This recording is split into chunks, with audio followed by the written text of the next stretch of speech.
The massive view screen in the Galactic Council's main chamber displayed Earth in all its blue and green glory. The 100 representatives from different alien species watched the rotating planet with mixed expressions of concern and disdain. At the center of the chamber, High Speaker Taurus, tall and imposing with his crystalline skin, raised his 4 arms for silence. "We have observed this species called humans for the past 50 years, Taurus announced, his voice echoing through the chamber. "Our findings are troubling. They are aggressive, unpredictable, and their technological growth rate is unprecedented." The gathered representatives murmured among themselves. Earth had caught their attention when human satellites first detected the Council's cloaked observation posts. Instead of panicking, the humans had simply adjusted their sensors and continued their space exploration programs, as if nothing had happened. They'd fight among themselves constantly, added Security Director Mox, a reptilian being covered in iridescent scales. Yet they advance faster because of their conflicts. They turn their weapons into tools, their poisons into medicines. They are dangerous. A smaller alien with features like a wise old owl stood up. "Perhaps we should invite them to join the Council, guide them towards peace." Taurus laughed, a harsh sound like breaking glass. "Peace. They would see our peaceful overtures as weakness. No, we must act now, while we still hold the advantage." The Council's decision was swift and harsh. Earth would not be invited to join the galactic community. Instead, they would be contained, controlled, and if necessary, conquered for their own good. None of them knew they had just made the biggest mistake in Council history. When the Council ships appeared in Earth's orbit 3 days later, the human governments reacted in an unprecedented way. Instead of fighting among themselves, they united. Years of science fiction had prepared humanity for this moment, and they weren't about to let alien invaders dictate their fate. In Washington, London, Moscow, Beijing, and every other capital city, leaders gathered in emergency sessions. The United Earth Defense Council was formed within hours, not weeks or months as the aliens had expected. Admiral James Stone stood in the Pentagon's new Global Command Center, watching as representatives from every major military power shared their secrets. Russian stealth technology, American drone systems, Chinese quantum computers, European AI developments. Everything was put on the table. "They think we're primitive," Stone said to the assembled military leaders. "Let them think that. While they're busy looking down on us, we'll be preparing our response." The Council's demands arrived via a simple text transmission. Earth was to dismantle its military forces, cease all space exploration, and accept alien governors to oversee human development. In return, they would be given limited access to basic galactic technology. President Wilson read the demands to the emergency session of the UN General Assembly. When she finished, something remarkable happened. The entire assembly burst into laughter. The alien observers watching through their hidden sensors were confused. This was not the reaction they had expected from a primitive species being threatened by a superior force. "Send them our response," Wilson ordered. The message Earth sent back was just 2 words: "Try us." In the Council chamber, Taurus received Earth's response with rage. "Begin the sanctions," he ordered. "Cut off their outer solar system installations. Blockade their space lanes. Show them what it means to defy the Council." But as the Council ships moved to enforce their blockade, Earth made no aggressive moves. No protests. No military response. Nothing. "They're being suspiciously quiet," Mox warned Taurus. "Our observers report they seem to be going about their business as usual. They're accepting their fate," Taurus declared confidently. "Like all primitive species, they will learn their place." But down on Earth, in hardened bunkers and secret facilities, humanity was far from accepting anything. They were preparing, waiting, and building. The Council had made 3 critical mistakes. They had assumed humanity's internal conflicts made them weak, when these conflicts had actually made them stronger. They had mistaken humanity's lack of immediate response for submission, when it was actually careful planning. And most importantly, they had failed to realize that humans were at their most dangerous when they had a common enemy. The Council thought they were dealing with a primitive species that would quickly bow to superior force. They were about to learn just how wrong they were. 3 weeks after delivering their ultimatum, the Council decided it was time to teach humanity a lesson. Their fleet of 30 warships moved into attack formation above Earth's atmosphere. The ships were massive, each one nearly the size of a small city, their hulls gleaming with an alien metal that could absorb most energy weapons. Launch the warning strike. Taurus commanded from the safety of the Council chamber. Target their primitive orbital stations. Show them what real power looks like. The alien fleet's commander, General Six, gave the order. Energy beams lanced out from the Council ships, aimed at the International Space Station and the various satellites orbiting Earth. They expected to see explosions, debris, and panic from the humans below. Instead, their sensors detected something unusual. Energy spike. An alien officer shouted. Multiple sources rising from the planet's surface. Before General Six could react, hundreds of small objects launched from Earth.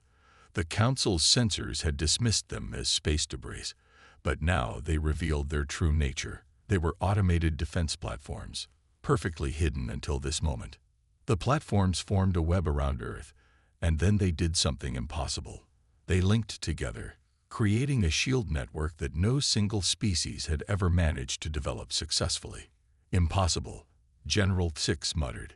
Their technology level. The Council's attack struck the shield network.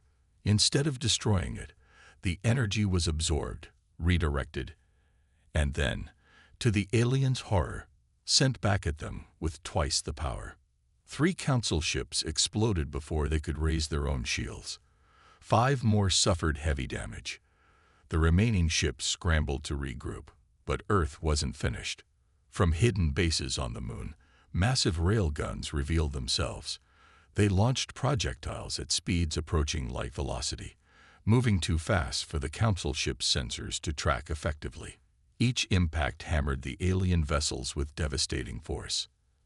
Admiral Stone stood in the Global Command Center, watching the battle unfold on massive screens. Around him, military officers from dozens of nations worked together like they'd been doing it all their lives. Launch Operation Thunderstorm, Stone ordered, his voice calm despite the historic moment. From the oceans, something else emerged. Submarines that the Council hadn't detected because they weren't looking for technology in the water. But these weren't ordinary submarines. They were Earth's first true spaceships, built in secret over the past decade. The ships broke through the waves and shot into space, their hulls shedding the water and transforming as they rose. They were smaller than the Council vessels, but far more agile. And they carried weapons that humanity had developed by combining their own technology with reverse-engineered alien tech from crashed scout ships they'd kept hidden for years. Impossible. Taurus raged as he watched the battle from the Council chamber. They're using gravity weapons. They can't have that technology. But they did. The human ships demonstrated maneuvers that should have crushed their crews, protected by gravity control systems that the Council thought were beyond Earth's capability. Within 2 hours, the mighty Council fleet was in ruins, 7 ships destroyed, 15 heavily damaged, and the rest retreating in disarray. Earth had lost only 3 defense platforms and 1 ship, its crew safely ejected and rescued. In the Council chamber, panic set in. Representatives from other species began questioning Taurus's decisions. Some were already sending secret messages to Earth, hoping to establish friendly relations before it was too late. This was only our first line of defense. President Wilson announced in a broadcast that the Council couldn't block. We gave you a chance to approach us as equals. You chose intimidation instead. That was a mistake. Admiral Stone sent a final message to the retreating Council fleet. Consider this a warning. Next time, we won't be so gentle. As the Council ships limped away, humanity celebrated their first victory. But in secure facilities around the world, They were already preparing for what would come next. They knew the Council wouldn't take this humiliation lightly. "They'll be back," Stone told his officers, "with a bigger fleet next time. But now, they know we can hurt them. And they don't know what else we've got hidden away." The first battle was over.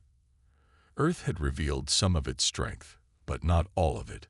The real war was just beginning, and humanity was ready to show the galaxy why you should never underestimate them. 2 days after Earth's surprising victory, Director Anna Miller walked through a hidden facility deep beneath the Rocky Mountains. The place had existed for 40 years, unknown to all but a few hundred people on Earth. Today, that was about to change. "It's time to show the Council what they're really dealing with," she said to Admiral Stone, who walked beside her. They stopped in front of a massive vault door marked Project Legacy. Inside the vault lay humanity's greatest secret, a crashed alien scout ship discovered in 1984, perfectly preserved and loaded with advanced technology. But that wasn't the impressive part. The impressive part was what humans had done with it. "The Council thinks we just got lucky," Miller said, looking at the rows of improved alien technology that filled the huge underground chamber. "They don't know we've had 40 years to study their tech and make it better." The original scout ship sat in the center of the facility, surrounded by human-made versions of its technology. But these weren't simple copies. Humans had taken each piece of alien tech and improved it in ways the Council had never imagined. "Show me the numbers again," Stone requested, looking at the alien shield generator they'd rebuilt. Miller pulled up the data on her tablet. "Their version uses quantum fields to deflect energy. We figured out how to make those fields store the energy instead. Their best ships can take 3 direct hits. Ours can take 10 and use the absorbed energy to power our weapons." In another section of the facility, engineers worked on gravity drive systems. The aliens used them just for space travel. Humans had adapted them to create artificial gravity wells as weapons. "We think differently than they do," Miller explained. "They see a technology and use it for its obvious purpose. We see it and think of a dozen other ways it could work." A young engineer rushed up to them, holding a datapad. "Director, the new stealth system tests are complete. We've managed to hide an entire aircraft carrier from the Council's sensors." This was humanity's real advantage. They hadn't just copied alien technology. They'd understood it, taken it apart, and rebuilt it in ways the original designers had never considered. Stone smiled as he watched teams of scientists and engineers from different countries working together. Russians and Americans collaborated on weapon systems. Chinese and European experts improved shield technology. Indian and Brazilian scientists developed new power systems. "The Council made another mistake," Stone said. "They gave us time to prepare. They watched us for 50 years, thinking we were just fighting among ourselves. They didn't realize those conflicts were pushing us to innovate faster." Miller led him to a special section where their newest ships were being built. Unlike the clunky Council vessels, Earth's ships were sleek and efficient. They carried less weaponry but could use it more effectively. "Launch the satellites," Stone ordered after reviewing the new designs. "Let's show the galaxy what we've been working on." Across Earth, hidden launch facilities activated. Hundreds of small satellites rose into orbit, each carrying improved versions of alien communication technology. Within hours, they formed a network that could send messages faster than the Council thought possible. The first message they broadcast made the Council chamber erupt in chaos. "Attention, Galactic Council," the message began. "You believed you were dealing with a primitive species. Now you know better. But what you've seen is just the beginning. We've had your technology for 40 years, not just studying it, improving it. Everything you can do, we can do better." In the Council chamber, Taurus watched in horror as human ships appeared near Council outposts across dozens of star systems. They hadn't detected the ships approaching because humans had improved the stealth technology beyond what the Council thought possible. "How?" Taurus demanded. "How did they advance so quickly?" The answer was simple. though the Council struggled to understand it. Humans had something the Council species had lost long ago: creativity. Where the Council saw limits, humans saw possibilities. Where aliens saw finished technology, humans saw room for improvement. "We're not done yet," the Earth broadcast continued. "You have 24 hours to open diplomatic channels and recognize Earth as an equal power. After that, we'll show you what else we've developed." The Council had thought they were dealing with primitive copycats. Instead, they had awakened a species that had taken their best technology and turned it into something new, something better.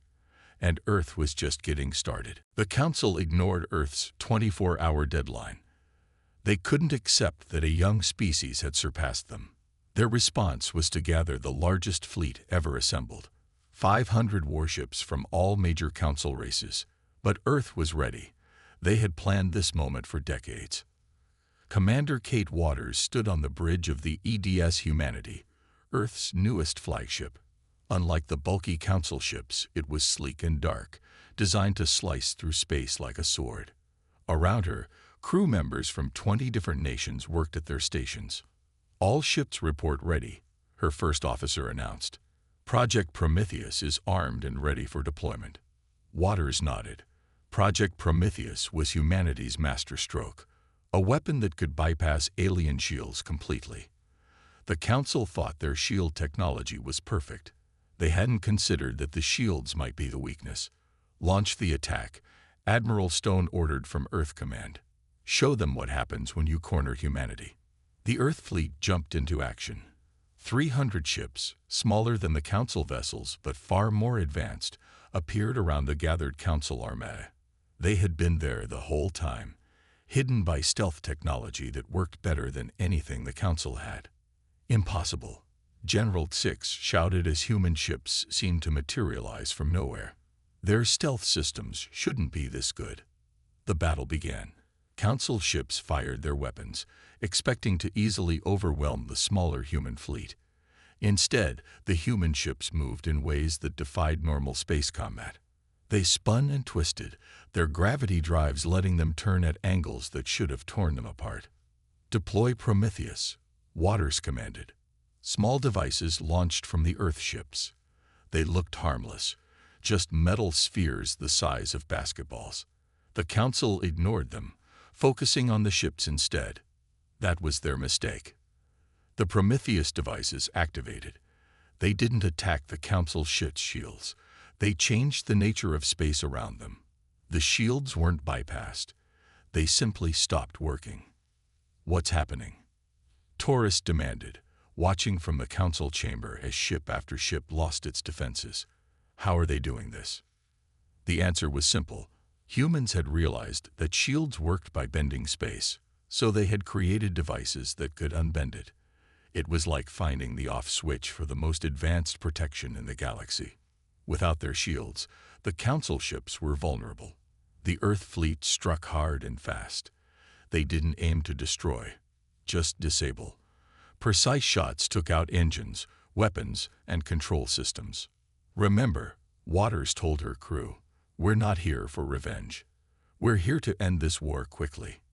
In just 2 hours, the mighty Council fleet was reduced to floating hulks. No ship was destroyed, but none could fight either.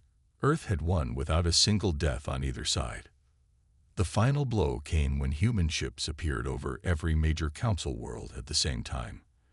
They had been positioned days ago, waiting for this moment. "Attention Council worlds," President Wilson's voice broadcasted across the galaxy. "Your fleet is disabled. Your defenses are useless. We could end this right now." The Council chamber erupted in panic. Representatives from member species demanded answers. How had this happened? How had humanity advanced so far? "But we won't destroy you," Wilson continued. "Unlike you, we don't believe in domination. We believe in cooperation. So here's our real offer. Join us as equals. Help us build something better than the Council. Or keep fighting, and watch as more of your advanced technology fails against human innovation." Waters watched from her ship as Council World after Council World began signaling their surrender. Not to Earth's demands for submission, There were none. But to the idea that maybe humanity had a better way. They still don't understand, she said to her crew.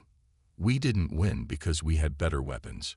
We won because we knew how to think differently. And now maybe we can teach them to do the same. The counterattack was over. Earth had defeated the largest fleet in Council history without destroying a single ship or taking a single life. It was a victory that would be remembered not for its destruction, but for how it changed the galaxy forever. And this was just the beginning. Ambassador Thomas Reed walked through the grand halls of the Council space station, his footsteps echoing on the polished floor. Unlike the other ambassadors with their elaborate robes, he wore a simple black suit. His real power didn't come from fancy clothes or big speeches. It came from the data chip in his pocket. The Council will now hear Earth's evidence, High Speaker Taurus announced, his voice strained. The past week had been difficult for him. After Earth's display of power, many Council members were questioning his leadership. Reed stepped forward, his face calm. Behind him sat representatives from 30 younger species who had secretly contacted Earth after the battle. They had their own stories to tell about Council oppression. Before I present our evidence, Reed said, I'd like to introduce some friends. The doors opened. In walked ambassadors from species that the Council had labeled as primitive and denied membership. But these weren't primitive beings. They were races that had refused to bow to Council control. The Council has lied to all of us, Reed announced. He inserted the data chip into the central display system. For 3,000 years, you've been keeping younger species down while pretending to help them develop. The screens came alive with proof. Secret orders to sabotage developing civilizations, plans to steal resources from worlds too weak to resist, programs designed to keep younger species dependent on Council technology. This is fake. Taurus shouted, but his protest sounded weak even to his own ears. Is it? Reed asked. He nodded to one of the new ambassadors, a being from a species that looked like tall, blue-skinned humans. My people discovered clean fusion power a century ago, the blue-skinned ambassador said. The Council told us it was dangerous and took it away. Now we know they just wanted to keep us buying their energy sources. More ambassadors stood up, each with similar stories. The Council had been playing a long game, keeping younger species weak and dependent while pretending to guide them. In the back of the chamber, Security Director Mox watched with growing concern as more Council members moved to sit with the Earth delegation. The balance of power was shifting. But that's not the worst part, Reed continued. He pressed another button on the display. This is what the Council really thinks of all of us. New documents appeared. Internal Council reports describing plans to eventually enslave all younger species. Breeding programs designed to make other races more docile. Weapons intended to wipe out any civilization that grew too powerful. Humanity scared you, Reed said, looking directly at Taurus. Not because we were violent, but because we advanced too fast for you to control. We weren't the first, were we? But we were the first to fight back effectively. The chamber erupted in shouts and arguments. Older Council members tried to defend themselves, but the evidence was too clear. Younger species began formally withdrawing from Council authority. We offer a different path, Reed announced over the chaos. Earth is forming a new alliance, one where all species are truly equal, where we share knowledge instead of hoarding it, where we help each other grow instead of keeping each other down. More than half the chamber stood up and moved to Earth's side. The Council's power was crumbling, not through violence, but through the simple power of truth. You can't do this, Taurus shouted. The Council has ruled for thousands of years. That's exactly the problem, Reed replied. You've ruled. Now it's time for all species to work together. As Reed walked out of the chamber, followed by dozens of new allies, he sent a brief message to Earth. Phase 5 complete. The Council's control is breaking. Time to show them what real cooperation looks like. The political battle had been won not with weapons, but with truth. Earth had done what no other species dared, exposed the Council's lies, and offered a better way forward. And in doing so, they had changed the galaxy's power structure forever. The age of Council dominance was ending. The age of true galactic cooperation was about to begin. Director Anna Miller stood in Earth's Central Cybersecurity Command, watching as thousands of screens lit up with data streams. This was humanity's true masterstroke. Not the weapons, not the ships, but information. For 3 months, human hackers had secretly entered the Council's networks, gathering data and placing hidden programs. "Begin Operation Truth," she ordered. Across the galaxy, every Council communication system suddenly activated. Every screen, every data terminal, every personal device connected to their network came alive with information they had tried to hide for centuries. "They're trying to block us," a young technician reported. Miller smiled. "Let them try. We're not using their current networks. We're using the old emergency systems they forgot about decades ago." This was humanity's special talent, finding paths that others had overlooked. While the Council focused on blocking their main networks, human programs slipped through forgotten maintenance channels and abandoned emergency systems. In the Council chamber, Taurus watched helplessly as screen after screen filled with proof of their deceptions. But this wasn't just political secrets anymore. This was everything. How to create Council shield technology, released to all species. True specifications of Council weapons, now public knowledge. Hidden Council research archives, open to everyone. Council banking records, showing centuries of theft from younger species. "Stop them," Taurus ordered, but the Council's best tech experts couldn't help.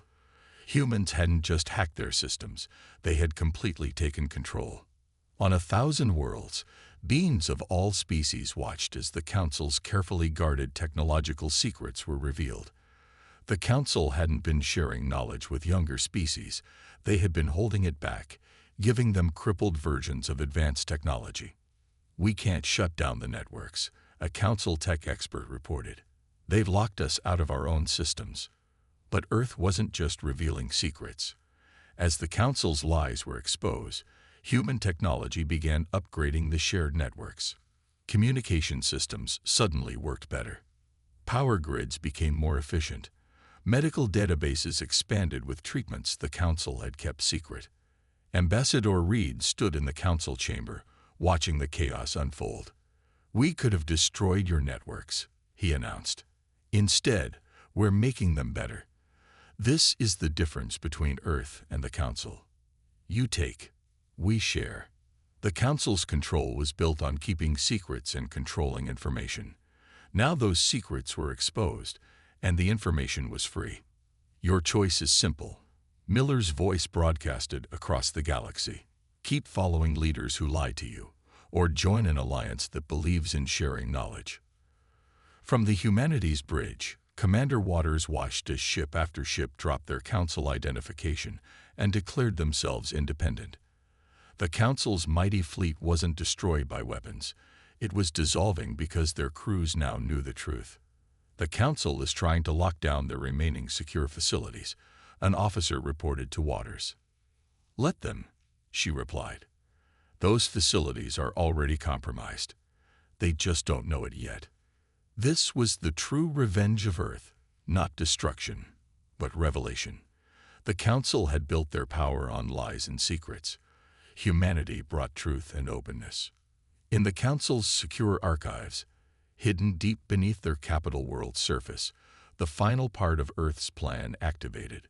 Every piece of advanced technology, every scientific breakthrough, every secret project, all of it was transmitted across the galaxy. "You see," Reed told the stunned Council members, "we could have used this knowledge just for ourselves. We could have become the new tyrants. Instead, we're giving it to everyone. Because that's what humanity does. We rise by lifting others." The Council's power wasn't just broken, it was transformed. Their technology wasn't destroyed, it was shared. Their control wasn't just taken away, it was replaced with something better. This was Earth's real victory, Not conquest, but liberation. Not destruction, but transformation. And as the last of the Council's secrets were revealed to the galaxy, humanity's message was clear. The age of secrets and lies was over. The age of shared knowledge and cooperation had begun. 1 month after Earth's information attack, the galaxy was a very different place. The Great Council Chamber, once a place of secrets and lies, now hosted the first meeting of the Galactic Alliance. Representatives from over 200 species filled the room, many attending such a gathering for the first time. Admiral Stone and Commander Waters stood at the back of the chamber, watching as Ambassador Reed took the speaker's platform. The former council members, including Taurus, sat in regular seats now, no longer elevated above the others. The old council told us that strict control was needed to maintain peace. Reed began. They were wrong. In just 1 month of open cooperation, we've seen more progress than in the last century of council rule. He displayed images from across the galaxy. Species that the council had kept apart were now working together. Younger civilizations were advancing rapidly with access to full technology. Former enemies were becoming partners. Humanity's greatest strength was never our weapons or our ships, Reed continued. It was our ability to work together despite our differences. Now we're teaching the galaxy to do the same. In orbit above the planet, the EDS Humanity had been transformed. It was now a teaching vessel, where engineers from 100 worlds learned from each other. The ship's weapons were being converted into scientific instruments. The latest reports from the border regions, Waters said, checking her tablet. Former Council peacekeeping fleets are now joint scientific missions. They're exploring instead of controlling. Stone nodded, remembering the battles of just a few weeks ago. And the apex species. Learning to be equals instead of rulers, Waters replied. It's not easy for them, but they're adapting. On screens around the chamber, more images appeared. The Council's former secret research bases were now open universities. Their restricted archives were public libraries. Their weapon factories were being converted to produce ships of exploration and discovery. Director Miller stood up to give her report. The shared knowledge network is operating at full capacity. We're seeing thousands of innovations as different species combine their technologies and ideas. The Council kept everyone in separate boxes. Now they're all working together. Even the former Council races were changing. Without the burden of maintaining control, they were remembering how to be curious, how to explore, how to work with others as equals. There will be challenges ahead, Reed told the gathered representatives. Old habits don't die easily. Some will resist change. But look at what we've accomplished in just 1 month of true cooperation. He displayed the numbers. Disease cured on 12 worlds using combined medical knowledge. Faster than light travel speed doubled through shared research. Clean energy systems provided to 50 formerly restricted worlds. First joint species colony established. Former Council warships converted to exploration vessels. Humanity didn't want revenge. Reed concluded, we wanted change. The Council thought they were protecting the galaxy through control. We showed them a better way, through cooperation. President Wilson rose to speak next. She looked across the chamber at faces of all shapes, sizes, and colors. Earth was lucky, she said. We had time to prepare, to advance, to learn. The Council's watchers thought they were containing us. Instead, they gave us the time we needed to get ready for this moment. She gestured to the gathered representatives. Now we all have that chance, not to compete, not to control, but to grow together. This is humanity's gift to the galaxy. Not our technology, not our weapons, but our way of working together. The chamber erupted in applause. Species that had been enemies under Council rule were now sitting together, planning joint projects. Former Council enforcers were discussing cultural exchange programs with races they once oppressed.